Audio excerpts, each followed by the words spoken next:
3 बार आप बनारस से सांसद चुन के जाते हो मोदी जी, और सब गुजरात ले जाते हो, सब गुजरात का पैसा कमा रहे हो। बनारस के लोग क्या सुपरवाइजरी करेंगे? बनारस के लोग केवल झाड़ू लगाएंगे? भारतीय जनता पार्टी में होता है कि बोलते कुछ है, करते कुछ है, हाथी के दांत खाने के अलग, दिखाने के अलग। कांग्रेस में दोहरा चरित्र नहीं है। हम जो कहेंगे वो ठोक कर कहेंगे और करेंगे उसको। हमारे आदरणीय प्रियंका जी ने कहा लड़की हूं, लड़ सकती हूं, तो वो हम निश्चित तौर से वो जो चीजें हैं वो हम नीचे ला रहे हैं, और उसमें आम महिलाओं को, लोगों को, उनको हम स्थान देंगे और उनको आगे बढ़ाएंगे। और जो सबसे बड़ी बात है कि आज तक किसी भी कार्यकारिणी में आप देखेंगे कि 20% महिलाओं का, उसके लिए तो आपको धन्यवाद देना चाहिए हम लोगों को कि 20% महिलाओं को हम ले आए हैं, और निश्चित तौर से अभी और उसकी संख्या बढ़ाएंगे महिलाओं की।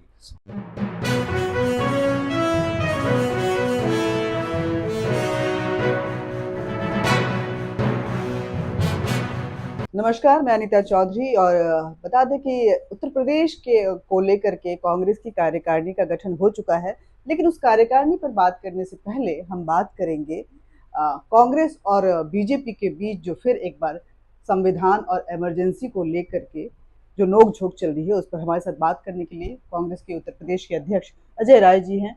सर, एक बार फिर इमरजेंसी पॉलिटिक्स का हिस्सा बन गया है और संविधान से फिर कुछ अमेंडमेंट की बातें कही जा रही है। अमेंडमेंट की बात आरएसएस के दत्तात्रेय होसबोले जी कह रहे हैं, और बीजेपी बोल रही है कि इमरजेंसी एक काला दिवस है, 50 साल हो गए लेकिन उसका दर्द नहीं भूला जा रहा है। ये मैं इतना ही कहना चाहूँगा हसबोले जी को कि जो आज बड़ी बड़ी बात बोल रहे हैं, और लगातार ये लोग संविधान के साथ हमेशा इन लोगों ने खिलवाड़ किया है। और हिंदुस्तान के संविधान को जिस आरएसएस ने अपने हेडक्वार्टर पे तिरंगा नहीं फहराया, और तिरंगा यात्रा निकालते हैं, तिरंगे को आगे करते हैं, कभी आरएसएस ने झंडा फहराया? नहीं फहराया। अब सबसे बड़े देशभक्त बने हुए हैं, जो अंग्रेजों के दलाली किया, जिन्होंने अंग्रेजों के साथ हमेशा उनके चमचों की तरह काम किया, आज वो बड़ी बड़ी बात बोल रहे हैं। मैं समझता हूँ कि ये सबसे बड़े लोग संविधान के विरोधी हैं, और देश की जनता समझ चुकी है कि ये निश्चित तौर पे ये संविधान बदलने की इनकी पूरी तैयारी थी, पर ये देश की जनता ने इनको उस तरीके का मैंडेट नहीं दिया। और उसमें सबसे बड़ा योगदान हमारे नेता आदरणीय राहुल गांधी का है, जो पूरे देश के अंदर संविधान की अलग जगह आम जनता को बताए, और आम जनता ने इनको नकारा और पूरी तरीके से इंडिया गठबंधन और कांग्रेस के साथ खड़ी। उनका कहना है कि ये जो धर्मनिरपेक्ष शब्द संविधान में घुसाए गए, समाजवादी शब्द जो संविधान में घुसाए गए, कहीं ना कहीं वो मूल स्वरूप को डिस्टर्ब कर रहे हैं। उसको बदलने की, उस पर चिंतन करने की जरूरत है, समीक्षा करने की। देखिए, ये उनकी सोच है।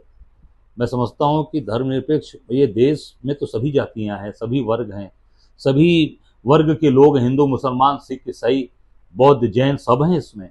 तो सबको साथ लेकर चलेगा ये संविधान, सबके लिए बनाया गया है, कोई किसी के लिए अलग नहीं है, बंटवारा नहीं है। बंटवारा करना चाहते हैं तो ये देश की मूल भावना है। और समाजवादी मतलब समाजवादी जो कि हर गरीब आदमी, अमीर आदमी, साधारण आदमी, जो हर तबके के लोग हैं, सबको ये जो है संविधान सबको सम्मान देता है। तो ये मूल चीज है। इसको ये आरएसएस के लोग केवल और केवल एक पूरे देश के जो सर्वोच्च बैठे लोग हैं, जिनकी सोच है, जो पूरे देश को अडानी और अंबानी चला रहे हैं, उनके हिसाब से सारी चीजें करना चाहते हैं। एक बात और कह रहे हैं कि इमरजेंसी की मानसिकता से कांग्रेस निकलना नहीं चाहती, इसीलिए हर बात का विरोध करती है। कांग्रेस पूरे इमरजेंसी के लोगों को तो भाजपा में ले रखा है, पूरी बीजेपी भरी हुई है। जितने कांग्रेस के नेता हैं उनको तो अपने में भर रखा है। उनके बारे में तो आप जरा विचार प्रकट कर दीजिए। उनके बारे में हसबोले जी क्यों नहीं बोलते हैं? दत्तात्रेय जी को बुलवाइए, उनसे भी कि जरा बतावें कि भाई जो पूरे कांग्रेस के लोगों को आपने लेकर सारे पदों में बैठा रखा है, उनके बारे में जरा बताइए कि वो इमरजेंसी के समर्थक रहे या इमरजेंसी के विरोधी थे। आप काशी से आते हैं, काशी के 6 पत्रकारों पे कार्रवाई हुई है, उसको कैसे देखते हैं? नहीं, बहुत ही निंदनीय, बहुत ही घृणित है ये कि काशी जैसी जगह पर प्रधानमंत्री के संसदीय क्षेत्र में कोई पत्रकार सच्ची पत्रकारिता करता है, सही बात उठाता है, सही चीज दिखाता है, और 6 ऐसे पत्रकार जो बनारस के बहुत ही नामचीन और बहुत ही सम्मानित पत्रकार हैं, उनके ऊपर मुकदमा किया जा रहा है। इसकी घोर निंदा करते हैं हम। कांग्रेस पार्टी उन पत्रकारों के साथ खड़ी है, और हम सब लोग इस चीज की निंदा करते हैं, और निश्चित तौर से हम उन पत्रकार साथियों भाइयों के साथ खड़े। अब आपकी कार्यकारिणी की बात करेंगे सर। कार्यकारिणी का गठन हुआ है 133 जिलों में। जो लिस्ट सामने आई है उसमें देखें तो 60% जो है वो पिछड़ों पे आपने केंद्रित किया है, ऐसे लोगों को आपने अपने अपने कमान दी है। साथ में 20% महिलाओं को भी दिया गया है। इस पे चर्चा ये उठ रही है कि सिर्फ पिछड़ों की राजनीति ही कर रही है, अगड़ों से कहीं ना कहीं दूर होती जा रही है कांग्रेस। नहीं, ऐसा नहीं है। आप जिससे बात कर रही हैं वो तो अगड़ा बैठा है ना आपके सामने। भाई सबको लेकर चलते हैं हम, अजय राय बैठे हैं ना। आप जिससे बात कर रही हैं अगड़ा ही है अजय राय। तो मैं तो सबको लेकर चल रहा हूँ। हम उसमें 60% में, उसमें ओबीसी, एससी, माइनॉरिटी सब है। उसमें एससी भी है, ओबीसी है और माइनॉरिटी है। और जो सबसे बड़ी बात है कि आज तक किसी भी कार्यकारिणी में आप देखेंगे कि 20% महिलाओं का, उसके लिए तो आपको धन्यवाद देना चाहिए हम लोगों को कि 20% महिलाओं को हम ले आए हैं। और निश्चित तौर से अभी और उसकी संख्या बढ़ाएंगे महिलाओं की, और पूरी तरीके से उनको सम्मान देते हुए हम उनको अधिकार देंगे।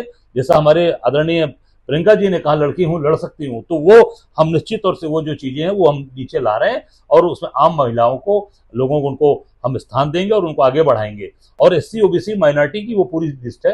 अगड़ों में मैं सब लोग खड़े हैं। आप देख सकते हैं कांग्रेस पार्टी किसी का भी अपमान नहीं करती है, चाहे अगड़े हों चाहे पिछड़ों, सबको एक सम्मान लेके चलते हैं और सबको जो स्थान सबका है उस स्थान पे हम सबको बैठाएंगे। ये भारतीय जनता पार्टी में होता है कि बोलते कुछ हैं, करते कुछ हैं, हाथी के दांत खाने के अलग, दिखाने के अलग। कांग्रेस में दोहरा चरित्र नहीं है। हम जो कहेंगे वो ठोक कर कहेंगे और करेंगे उसको।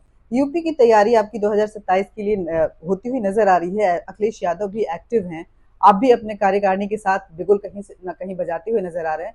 लेकिन बीजेपी की तरफ से बोला जा रहा है कि उत्तर प्रदेश में तो कांग्रेस जो है वो ब्राह्मण और भूमियार के झगड़े और रगड़े में ऐसी फंसी हुई है कि वहां पे उससे उभर ही नहीं पा रही है। तो क्या वो चुनाव की तैयारियां करेंगे और किस तरह से जनता के बीच में जाएंगे? मतलब बात पर समझ में नहीं पाया, क्या बोल रहे हैं वो? ब्राह्मण और भूमिहार के झगड़े में। ये क्या है? वो जाने, हम नहीं जानते। अब ये तो वही बता पाएंगे ना। मैं तो ये नहीं जानता क्या उनकी, क्या किस सोच से वो बोल रहे हैं। मतलब जातिवाद को लेकर कि वो पिछड़ों को करते हैं और ब्राह्मण भूमिहार जो है आपस में इतना झगड़ रहे हैं कि बाकी अगरों को कोई जगह ही नहीं मिल पा रहा है, कोई उसके लिए सोच ही नहीं रहा है कि नहीं, सबका सम्मान है। मैंने बोला ना, सबका सम्मान है। यहाँ अगड़े का, पिछड़ों का और ब्राह्मण समाज का, वैश्य समाज का, सभी का हम सम्मान करते। इनकी तरह नहीं है कि हम केवल लोगों को झूठी बात कर झूठे आश्वासन देकर और लोगों को उसे वोट लें। जैसा आप देख सकते हैं कि चाहे लोकसभा का चुनाव हो, चाहे विधानसभा का चुनाव हो, केवल और केवल हिंदू मुसलमान और इसकी बात करते हैं। हम तो एक भी नया रोजगार लगाया हो तो पूछ लीजिए भाजपा से। एक बनारस के अंदर एक नया कारखाना लगा हो, जरा मोदी जी बता दें। एक यूनिवर्सिटी कोई बनाई हो तो बता दें। एक कॉलेज बनाया हो तो बता दें। एक स्कूल बनाया हो तो बता दें। जितने कारखाने निकले महाराष्ट्र से, कहाँ गए? गुजरात गए। चाहे एयरबस का कारखाना देख लीजिए, सबमरीन का कारखाना देख लीजिए, इलेक्ट्रॉनिक चिप जो गाड़ियों में लगती है उसका कारखाना कहाँ गया? महाराष्ट्र से गुजरात गया। क्या बनारस नहीं आएगा? 3 बार आप बनारस से सांसद चुन के जाते हो मोदी जी, और सब गुजरात ले जाते हो। सब गुजरात का पैसा कमा रहे हो। बनारस के लोग क्या सुपरवाइजरी करेंगे? बनारस के लोग केवल झाड़ू लगाएंगे? बनारस के लोगों ने अभी इस बार दिखाया है ना, 24 में, 27 में इस बार खटिया खड़ी कर देंगे सबकी। 2027 में क्या ये दो कड़क लौंडे फिर एक बार नजर आएंगे, अखिलेश और राहुल? देखिए, मैं इतना ही कह रहा हूं कि हम सब लोग एकजुटता के साथ, पूरा इंडिया गठबंधन मजबूती से पूरे देश में खड़ा है। हम अपनी 403 सीटों पर संगठन सृजन का काम कर रहे हैं।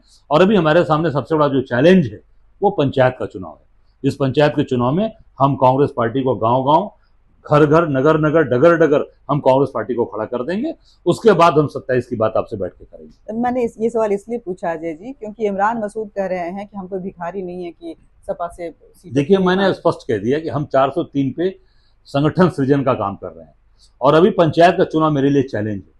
तो हम पंचायत के चुनाव चैलेंज के रूप में ले रहे हैं और इसी में कांग्रेस पार्टी नगर नगर, डगर डगर, गांव गांव, पांव पांव हर जगह खड़ी रहेगी, हर जगह मिलेगी। उसके बाद आगे की तैयारी हम बताएंगे। बहुत बहुत शुक्रिया आपका। प्रिया अजय राय जी थे जिन्होंने संगठन से लेकर के चल रही राजनीति तक में बात की और बताया कि 2027 की रणनीति क्या होगी। बहुत बहुत धन्यवाद। नमस्कार।